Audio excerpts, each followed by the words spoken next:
সুপ্রিয় দর্শক, আসসালামু আলাইকুম। আপনাদের সবাইকে স্বাগত জানাচ্ছি এখনকার আলোচনায়। আপনাদের সঙ্গে আছি আমি সিরাজুল ইসলাম। দর্শক, রাতের ভেতরে অনেক ঘটনা ঘটে গেছে। যেমন সৌদি আরবের পঞ্চম বৃহত্তম তেল স্থাপনায় হামলা চালিয়েছে ইয়েমেনের হুথি সমর্থিত সামরিক বাহিনী। এর পাশাপাশি সৌদি আরবের আসির প্রদেশের আভা শহরের কাছে অবস্থিত আরেকটি বিমান ঘাঁটি খামিস মোসাইদ, এই খামিস মোসাইদ বিমানবন্দরে হামলা চালিয়েছে ইয়েমেনিরা। এর আগে সৌদি আরব ইয়েমেনের হুদাইদা সমুদ্র বন্দরে হামলা চালিয়েছিল। এদিকে ইরানের পক্ষ থেকে নতুন করে ঘোষণা করা হয়েছে। গতকাল খাতামুল আম্বিয়া হেডকোয়ার্টার্সের কমান্ডার জেনারেল আবদুল্লাহি বলেছেন যে একজন ইরানি নাগরিক নিহত হলে তার বিপরীতে একজন মার্কিন সেনাকে হত্যা করা হবে। মানে ইরানের পক্ষ থেকে মারাত্মক রকমের প্রতিশোধের ঘোষণা দেওয়া হলো। ইরানের প্রেস টিভি আরেকটি খবর দিয়েছে যে কাতারের আল উদেইদ বিমান ঘাঁটির পাশাপাশি সংযুক্ত আরব আমিরাতের আল জাফরা বিমান ঘাঁটি খালি করা হয়েছে, অর্থাৎ মার্কিন সেনাদেরকে, মার্কিন বিমান বাহিনীকে এখান থেকে সরিয়ে নিয়েছে। এ দুইটা খালি। এ পাশে আরেকটি সূত্র থেকে খবর পাওয়া গেল কুয়েত এবং বাহরাইনের বিমান নাকি ইরানের বিরুদ্ধে হামলায় অংশ নিয়েছে এবং সেই বিমান কুয়েত আর বাহরাইনে না নেমে সেই বিমান অবতরণ করেছে সংযুক্ত আরব আমিরাতে। এই ঘটনার পর আসলে ইরান কি প্রতিক্রিয়া ব্যক্ত করে এবং কি হয় পরিস্থিতি, সেটা কিন্তু এখন অনেক বড় প্রশ্ন হয়ে দাঁড়ালো। সুপ্রিয় দর্শক, ইরান এবং আমেরিকার মধ্যে যখন এই রকমের একটা চরমতম অচল অবস্থা, হরমুজ প্রণালী কলাপস, বাবাল মান্দেব প্রণালী কলাপস, তখন পাকিস্তান ইরান এবং আমেরিকার প্রতি আহ্বান জানিয়েছে যে ইসলামাবাদ সমঝোতা স্মারক সই হয়েছিল সেইটাতে আবার ফিরে আসার জন্য। এবং এই কাজে পাকিস্তান বিশেষ একটি দেশকে সম্পৃক্ত করার চেষ্টা করছে। কোন সেই দেশ? এই সমস্ত নিয়ে আমি বিস্তারিত আলোচনা করব আজকের ভিডিওতে। আশা করি আপনারা সঙ্গেই থাকবেন। আর ভিডিওটি যদি ভালো লাগে তাহলে লাইক, কমেন্ট, শেয়ার করবেন এবং চ্যানেলটি সাবস্ক্রাইব করে সাথেই থাকবেন। দর্শক, চলুন বিস্তারিত আলোচনা করি। প্রথম আলোচনা আমরা ইয়েমেন সৌদি ক্রাইসিস দিয়েই শুরু করি। সৌদি আরব গতকাল ইয়েমেনের আল হুদাইদা সমুদ্র বন্দরে হামলা চালিয়েছিল। একদম দক্ষিণ পশ্চিমাঞ্চলীয় সমুদ্র বন্দর, লোহিত সাগরে অবস্থিত এটা। এই সমুদ্র বন্দরে হামলা চালিয়েছে সৌদি আরব। কেন? ওই যে ইয়েমেনিরা বাবাল মান্দেব প্রণালী আটকে রেখেছে, এখান থেকে সৌদি আরবের কোনো জাহাজ ভারত মহাসাগরের দিকে যেতে দেবে না। আবার ভারত মহাসাগর বাবাল মান্দেব প্রণালী পার হয়ে সৌদি আরবের দিকে যেতে দেবে না অন্য কোনো জাহাজ। এই যখন পরিস্থিতি, অর্থাৎ এই রকম যখন অবস্থা, এবং এরই মধ্যে কার্যকর করেছে সৌদি আরবের জাহাজে ইয়েমেনি সেনারা হামলা চালিয়েছিল, সে খবর তো গত পরশু দিনের। এই প্রেক্ষাপটে সৌদি আরব ইয়েমেনের আল হুদাইদা সমুদ্র বন্দরের উপর হামলা চালিয়েছে, বিমান হামলা। সৌদি আরব আগেই ঘোষণা করেছিল ইয়েমেন যেহেতু তাদের তেলবাহী জাহাজে হামলা চালিয়েছে, তারা তার প্রতিশোধ নেবে। এবং সৌদি জোটের পক্ষ থেকে এই বিবৃতি দেওয়া হয়েছিল। আসলে সৌদি জোট এখন কার্যকর আছে কিনা জানি না, থাকলেও থাকতে পারে, না থাকলেও না থাকতে পারে। থাকলেই বাকি আর না থাকলে বাকি, পার্থক্য তো কিছু নেই, একই কাজ। তো সৌদি আরব সেই ঘোষণা মোতাবেক গত রাতে আল হুদাইদা সমুদ্র বন্দরে হামলা চালিয়েছে। এই হামলার পর ইয়েমেন পাল্টা প্রতিশোধের ঘোষণা দিয়েছিল এবং তারা আরামকো তেল কোম্পানির জাজান যে স্থাপনা আছে সৌদি আরবের ভিতরে পঞ্চম বৃহত্তম তেল স্থাপনা এটা, সেখানে হামলা চালিয়েছে ব্যালিস্টিক ক্ষেপণাস্ত্র দিয়ে। এবং সেই হামলায় জাজান তেল স্থাপনা মোটামুটিভাবে ভয়ঙ্করভাবে ক্ষতিগ্রস্ত হয়েছে। বলা হচ্ছে, কোনো মাধ্যমে বলা হচ্ছে একদম ডিস্ট্রয়েড হয়ে গেছে, ধ্বংস হয়ে গেছে। সেখানে আগুন জ্বলছে, এই আগুন সহজে নিভানো কঠিন হবে মনে হচ্ছে। সেখানে মার্কিন পেট্রিয়ট মোতায়েন ছিল, সেই পেট্রিয়ট দিয়ে এই ক্ষেপণাস্ত্র ঠেকানো যায়নি। আরেকটা সূত্র থেকে খবর পাওয়া যাচ্ছে গ্রিসের সেনারা যারা সৌদি আরবে মোতায়েন আছে, সৌদি আরবের সাথে একটা চুক্তির আওতায় তারা ক্ষেপণাস্ত্র প্রতিরক্ষা ব্যবস্থা দিয়ে দুটো ক্ষেপণাস্ত্র, হুতিদের ছোড়া সম্ভবত 5টা ক্ষেপণাস্ত্র বা 3টা, দুটো ক্ষেপণাস্ত্র তারা ধ্বংস করতে পেরেছে। আর বাকি একটা হোক আর 3টা হোক ওই স্থাপনায় হামলা চালিয়ে একটা ব্যালিস্টিক ক্ষেপণাস্ত্র বিস্ফোরিত হলে যথেষ্ট একটা তেল স্থাপনা ধ্বংস করে দেওয়া যেন। যেখানে একটা ম্যাচের কাঠি জ্বালালেই সমস্যা, সেখানে একটা ক্ষেপণাস্ত্র, ব্যালিস্টিক ক্ষেপণাস্ত্র পড়েছে, আর কি লাগে। এরপরে ইয়েমেনিরা কিন্তু এখানেই থেমে যায়নি। আসির প্রদেশ ইয়েমেনের কাছাকাছি তুলনামূলক। আসির প্রদেশের খামিস মুসাইদ বিমানবন্দর, সেই বিমানবন্দরে হামলা চালিয়েছে ইয়েমেনের সেনারা, সেখানেও ক্ষেপণাস্ত্র হামলা চালিয়েছে। সৌদি আরবের উপর ইয়েমেনিদের এই হামলার জন্য মার্কিন প্রেসিডেন্ট ডোনাল্ড ট্রাম্প রীতিমতো ইরানকে দায়ী করেছে এবং তিনি বলেছেন ইরানকে এর দায়ভাগ নিতে হবে। ইরানকে দায়ভাগ নিলেই বা কি আর না নিলে বা কি, ঘটনা তো এই যে যুদ্ধই করতে হবে। আমেরিকা ইরানের উপর হামলা চালাবে আর ইরান তা মোকাবেলা করবে, আর ইরান পাল্টা হামলা চালাবে। ঘটনা তো তাই ঘটছে, নতুন কিছু তো না। ইয়েমেনের সাথে সৌদি আরবের নতুন করে যে সংঘর্ষ শুরু হলো, যুদ্ধ শুরু হলো, এটা কিন্তু মধ্যপ্রাচ্যের পরিস্থিতিকে ভিন্ন রকম এক মাত্রায় নিয়ে গেল, নতুন একটা পরিবেশ দিল এই অর্থে যে এতদিন ইরান, আমেরিকা এবং ইসরায়েলের ভেতরে যে যুদ্ধ চলছিল তাতে কিন্তু আরব দেশগুলো মোটামুটি চুপ ছিল। সেই জায়গায় এখন দেখা যাচ্ছে যে সৌদি আরব ইয়েমেনের সাথে যুদ্ধ শুরু করলো। তার মানে কিন্তু এটা মূলত ইরানের বিরুদ্ধেই যুদ্ধ বা আমেরিকাকে সহযোগিতা করার জন্য যুদ্ধ, এইভাবে দেখা হচ্ছে ইরানের পক্ষ থেকে। তাহলে পরিস্থিতিটা কোথায় গেল? এতদিন মধ্যপ্রাচ্যের পরিস্থিতি নিয়ে যেভাবে ভাবা হচ্ছিল, সম্ভবত সৌদি আরবের আর ইয়েমেনের ভেতরকার এই দ্বন্দ্ব সংঘাত আলাদা রকমের অবস্থা তৈরি করলো এবং যুদ্ধের যে সমস্ত সমীকরণ সেটা আরও জটিল হয়ে গেল। এখানে একটা তথ্য দিয়ে রাখি আমি আপনাদেরকে। বাবাল মানদেব প্রণালী, যেটা মূলত হুতিরা কন্ট্রোল করে, শুধু হুতিরা কন্ট্রোল করে না, বাবাল মানদেব প্রণালীর অপর দিকে তো, অর্থাৎ দক্ষিণ পাশে তো সোমালিয়া, সেখানে তাদেরও একটা নিয়ন্ত্রণ আছে, বাট মূলত কন্ট্রোল করে এখানে হুতিরা। এখানে হুতিরা খুব স্ট্রঙ্গার। তো এই যে বাবাল মানদেব প্রণালী, এই বাবাল মানদেব প্রণালী দিয়ে ইউরোপ, আফ্রিকা এবং এশিয়ার যে ইন্টারনেট কেবল, যেটা সাবমেরিন কেবল, এই সাবমেরিন কেবলের একটা বিরাট অংশ কিন্তু এই দিক দিয়ে অতিক্রম করেছে। সেক্ষেত্রে যুদ্ধের পরিস্থিতি যদি এমন ভয়ঙ্কর অবস্থায় নেওয়া হয়, সেখান থেকে হয়তো ইয়েমেনের হুতিরা এই কেবলের দিকে নজর দিতে পারে, অর্থাৎ এই কেবল কেটে দেওয়া, ধ্বংস করে দেওয়া, এগুলো করতে পারে। তখন কিন্তু সারা বিশ্বের ইন্টারনেট ব্যবস্থা, ডেটা সিস্টেম, এগুলো কিন্তু ভয়ঙ্কর ক্ষতির মুখে পড়বে, ঝুঁকির মুখে পড়বে। এই সমস্ত টেকনিক্যাল দিক, এই সমস্ত যে কৌশলগত দিক, এই বিষয়গুলো আমেরিকা, সৌদি আরব তাদেরকে মাথায় নেওয়া উচিত বা মাথায় নিয়েছে মনে হচ্ছে। আমরা দেখতে পাচ্ছি আমেরিকা ইরানের বিরুদ্ধে বড় হামলা চালানোর কথা বলেও কিন্তু এখনও হামলা চালায়নি সেই রকমের। আমেরিকা হামলা চালাতে চাইছে, ইসরায়েল তাকে সাপোর্ট দিচ্ছে, বাট হামলা হলে তার পরিণতি কী হবে সেটা কিন্তু ভাবতে হচ্ছে। এবং এই ব্যাপারে সম্ভবত বিশ্বের গুরুত্বপূর্ণ দেশগুলো আমেরিকাকে বারবার সতর্ক করে দিচ্ছে যে এই ধরনের বড় হামলা হলে তার পরিণতি কিন্তু অন্যরকম হতে পারে। বাবাল মানদেব প্রণালী, হরমুজ প্রণালী বন্ধ, এটা খুলবে না ইরান এবং হুতিরা যতক্ষণ পর্যন্ত সমস্যার সমাধান না হচ্ছে। এটা গেল একটা দিক। আরেকটা দিক হচ্ছে হরমুজ প্রণালী এবং বাবাল মানদেব প্রণালী, দুই প্রণালী দিয়েই এই রকমের গুরুত্বপূর্ণ সাবমেরিন কেবল গেছে, যেটা সারা বিশ্বের ইন্টারনেট এবং ডেটা সিস্টেমের সাথে জড়িত। এইগুলোতে যদি ইরানিরা বা ইয়েমেনিরা হাত দেয় তাহলে কিন্তু সারা বিশ্ব কলাপস হয়ে যাবে। এগুলো মাথায় রাখতে হচ্ছে। সুপ্রিয় দর্শক, আলোচনার শুরুর দিকে যে কথা বলছিলাম, ইরানের পক্ষ থেকে একটা গুরুত্বপূর্ণ ঘোষণা এসেছে।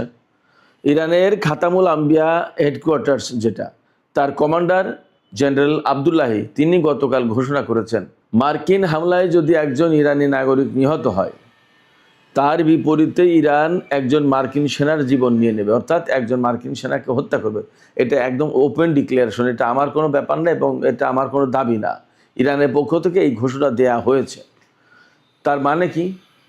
তার মানে হচ্ছে ইরান এই যুদ্ধের ব্যাপারে আরও অনেক বেশি শক্তিশালী অবস্থানে চলে গেল, শক্ত অবস্থানে চলে গেল। অর্থাৎ আমেরিকাকে আর কোনো মতে ছাড় দেওয়ার ইচ্ছা তাদের নেই, ছাড় দেওয়ার মানসিকতা ইরানি সেনাবাহিনীর ভেতরে এখন আর নেই, সেটা কাজ করছে না। তার আগে ইরান ঘোষণা করেছিল যে ইরান এখন যুদ্ধের নীতিতে চোখের বদলে চোখ এটা অনুসরণ করবে, অর্থাৎ যেরকম ক্ষতি ইরানও সেই রকম শত্রুপক্ষের উপরে সেরকম ক্ষতি করে দেওয়ার চেষ্টা করবে। এর জবাবে আমেরিকার পররাষ্ট্রমন্ত্রী মার্কো রুবিও বলেছিলেন যে ইরান তো চোখের বদলে চোখ নেবে আর আমরা চোখের বদলে মাথা নেব। তার মানে আমেরিকা আরও হত্যাকাণ্ড বেশি চালানোর ঘোষণা দিয়েছিল। তারপরে ইরানের খাতামুল আম্বিয়া হেডকোয়ার্টার্সের যিনি কমান্ডার জেনারেল আবদুল্লাহি বলছেন যে একজন ইরানি নাগরিক নিহত হলে একজন মার্কিন সেনাকে হত্যা করা হবে। এবং সম্ভবত এই কথা বলার সুযোগ পাচ্ছে ইরান এই জায়গা থেকে মধ্যপ্রাচ্যের ঘাঁটিগুলো কিন্তু একদম ঝরঝরে করে দিয়েছে।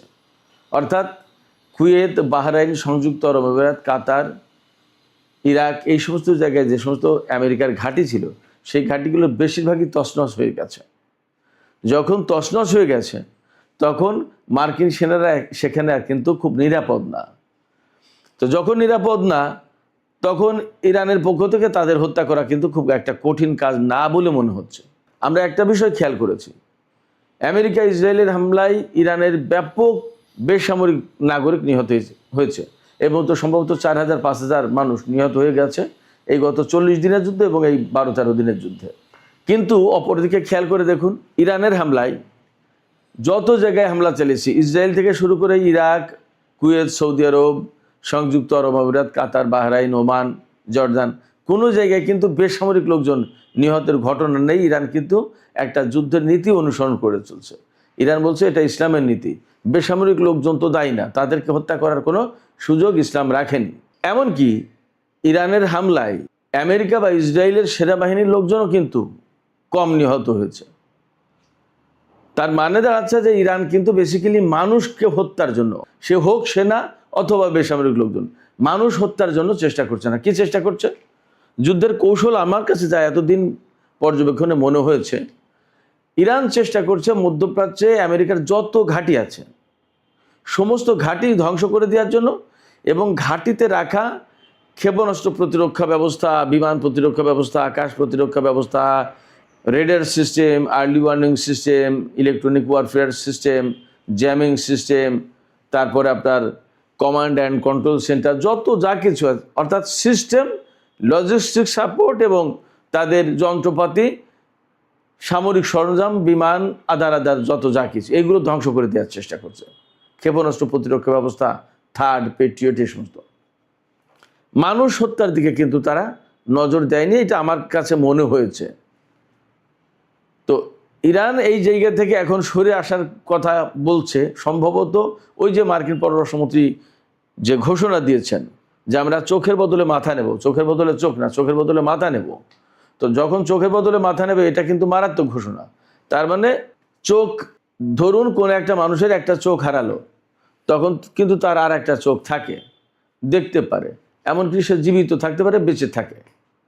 কিন্তু মাথা নিয়ে নিলে কোনো মানুষের আর বেঁচে থাকার কোনো উপায় নেই, সে কিন্তু ডেড, মরে যাবে। তো ইরান ঘোষণা দিয়েছে চোখের বদলে চোখ, অর্থাৎ যতটুকু ক্ষতি করবে আমরাও ততটুকু ক্ষতি করব। আর আমেরিকা বলছে কি যে তারা চোখের বদলে চোখ নেবে, আমরা চোখের বদলে মাথা নেব, তার মানে প্রাণহানির ঘটনা ঘটাবো। এই জায়গায় এখন ইরান বলছে যে ব্যাপারটা যদি এমন হয় যে একজন ইরানি নাগরিক নিহত হচ্ছে, তাহলে আমরা একজন আমেরিকান সেনাকে হত্যা করব। অর্থাৎ দুই পক্ষ কিন্তু একেবারে মুখোমুখি অবস্থানে দাঁড়িয়ে গেল মানুষ হতাহতের ব্যাপারে। এবং আমি আগেই বলেছি যে ইরান সম্ভবত এই ঘোষণা দেওয়ার সুযোগ পাচ্ছে মধ্যপ্রাচ্যে মার্কিন ঘাঁটিগুলো একদম নাজুক অবস্থায় পড়েছে। এই কারণে এই জায়গা থেকে নতুন একটা খবর হচ্ছে, আমি গত 2 দিন আগে বলেছিলাম যে কাতারের আল উদেইদ বিমান ঘাঁটি থেকে বিমান সেনাদেরকে সব সরিয়ে নিয়েছে। নতুন খবর হচ্ছে শুধু আল উদেইদ বিমান ঘাঁটি না, আল জাফরা বিমান ঘাঁটি, অর্থাৎ যে সংযুক্ত আরব আমিরাতের মার্কিন সবচেয়ে বড় ঘাঁটি, এই আল জাফরা বিমান ঘাঁটি, সেখান থেকেও বিমান এবং সামরিক বাহিনীর লোকজনকে সরিয়ে নেওয়া হয়েছে। দুটো কারণ হতে পারে। একটা কারণ হচ্ছে যে এই সমস্ত জায়গায় সেনা, বিমান, এই সমস্ত রাখলে আর ইরানের উপর যদি আমেরিকা যে বৃহৎ হামলা চালানোর পরিকল্পনা করছে, মধ্যপ্রাচ্যে 100 রিফুয়েলিং ট্যাঙ্কার বিমান রেখেছে ইরানের উপর ভয়াবহ হামলা চালাবে বলে, যদি সেই হামলা চালায় তাহলে ইরানও পাল্টা হামলা চালাবে এবং এই সমস্ত বিমান ঘাঁটি একেবারে তছনছ করে দেবে, ধ্বংস করে দেবে। আমার দৃষ্টিতে এখনও ইরান নিয়ন্ত্রিত যুদ্ধ করছে, অল্প অল্প অল্প করে। কিন্তু আমেরিকা যখন একদম চূড়ান্ত যুদ্ধ শুরু করবে, ওই রকম ভয়াবহ হামলা চালাবে, তখন ইরানও কিন্তু একইভাবে হামলা চালাবে। তাহলে এখানে প্রচুর সংখ্যক বিমান এবং সেনা নিহত, হতাহত হওয়ার সম্ভাবনা, আশঙ্কা আছে। সেই জায়গা থেকে এদেরকে সরিয়ে নিচ্ছে, এটা একটা কারণ হতে পারে। আর একটা কারণ হতে পারে যে ইরানের হামলার মুখে আসলে এই ঘাঁটিগুলো আর তো আস্ত থাকছে না। সেক্ষেত্রে সমস্ত বিমান, সেনা এগুলো সব মারাত্মক নিরাপত্তাহীনতার মধ্যে পড়েছে। অতএব ধীরে ধীরে ধীরে ধীরে এদেরকে সরিয়ে নেওয়াই ভালো। এখানে আমি একটা কনক্লুশন টানতে চাই এইভাবে, যে আমেরিকা যে কারণেই সরিয়ে নিক না কেন, মধ্যপ্রাচ্যের যে পরিস্থিতি তৈরি হয়েছে তাতে কখনো মধ্যপ্রাচ্যের দেশগুলোর কাছে আমেরিকা আর এই অবস্থা তৈরি করতে পারবে না যে আমেরিকার নিরাপত্তা ব্যবস্থার উপরে ভরসা করা যায়। এবং যদি মধ্যপ্রাচ্যের এই সমস্ত ঘাঁটি আমেরিকাকে ছেড়ে চলে যেতে হয়, তাহলে এই সমস্ত ঘাঁটিতে আমেরিকা আর সহজে ফিরে আসতে পারবে কিনা সেটা নিয়ে সন্দেহ আছে। এরই মধ্যে আমি কিন্তু বলেছি, বিভিন্ন সামাজিক মাধ্যমে এই ফুটেজ ছড়িয়ে পড়েছে। বাহরাইন, সংযুক্ত আরব আমিরাত, সৌদি আরব, বিভিন্ন জায়গায় সাধারণ লোকজন বিক্ষোভ করছে আমেরিকার ঘাঁটি থাকার ব্যাপারে। তো সামগ্রিক প্রেক্ষাপটে যুদ্ধের চূড়ান্ত একটা অবস্থায় মনে হয় পৌঁছে গেছে। প্রস্তুতি দুই পক্ষেরই আছে।